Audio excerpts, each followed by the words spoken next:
Washington, ghost-like objects dart across the radar screen at the CAA Traffic Control Center at National Airport for several hours, traveling more than 100 miles an hour. Air Force jet fighters spend several hours chasing the objects plotted on the radar scope. Something else is out there. There's something else out there, okay. Of all the banks and braes of bonny Scotland, none holds more fascination than the murky waters of Loch Ness. Tell me, do you think there is life on other planets? Well, I'm not quite sure, but I suppose there would be. No, he seems definite. You seem Definitely. definite. How do you see this life and where? Oh, I've seen a flying saucer. Blackwater Media presents Darkfall. Real-life encounters with the paranormal and the unexplained.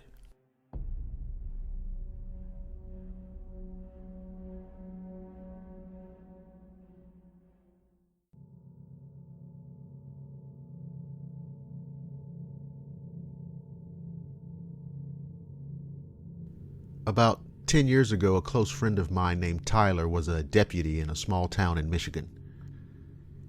He came over one evening and told me he had something to show me. Being the curious type, I was immediately interested in whatever it was and said, okay. We went about 5 miles up the highway and then he took a turn down this old dirt road. After going another mile or so, we came upon a weekender's cabin. It was actually very nice and included a spacious loft. We got out and he led me around the outside of the house and showed me where something had attacked the cabin. The aluminum screen doors had puncture holes where something had bitten straight through them. There were puncture holes all around the door frames and pieces of wood were laying on the ground where they'd been torn off the frames. The wood panels of one of the other doors had been splintered and cracked as if something had pounded on them with incredible force. In the back, there was a huge picture window. It wasn't broken or even cracked, but what looked like saliva and blood were dripping down the window. Considering the position of the window, whatever attacked that cabin had to have stood about 7 feet tall. But there was more.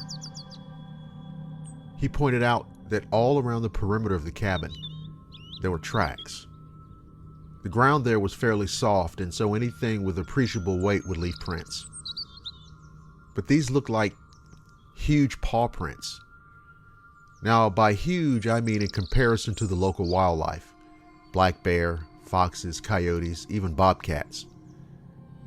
And these tracks were clearly padded, dog-type prints, but were at least 6 to 8 inches across. That's when he told me about reports of people seeing a strange creature that was called a dogman. He said that the thing basically was a huge, wolf-like creature that could stand up and walk on 2 legs. Now I have to tell you, if I'd been hearing this from anybody else, I would have suggested that they re-up their medication. But Tyler was a rock-solid, straightforward, no bullshit type guy. He was very well liked and respected by everybody. The reports that he knew about came from a pair of hunters and a man named Benton who owned a local garage and auto parts shop. That's what got him to thinking about the cabin. See, Tyler knew the family that owned it. They would come out from Detroit once or twice a year and stay in it for a few weeks at a time. They would always check in at the sheriff's office when they hit town, and Tyler would typically drive out from time to time just to make sure they were okay. See, on that day that he'd taken me out there, he'd been out to check on the family that morning, and they weren't there. And that's when he discovered the weird tracks and the damage to the cabin. The scariest thing of all, the family left lights on and the radio playing when they left to deter burglaries. Whatever the thing was, it thought there were people inside.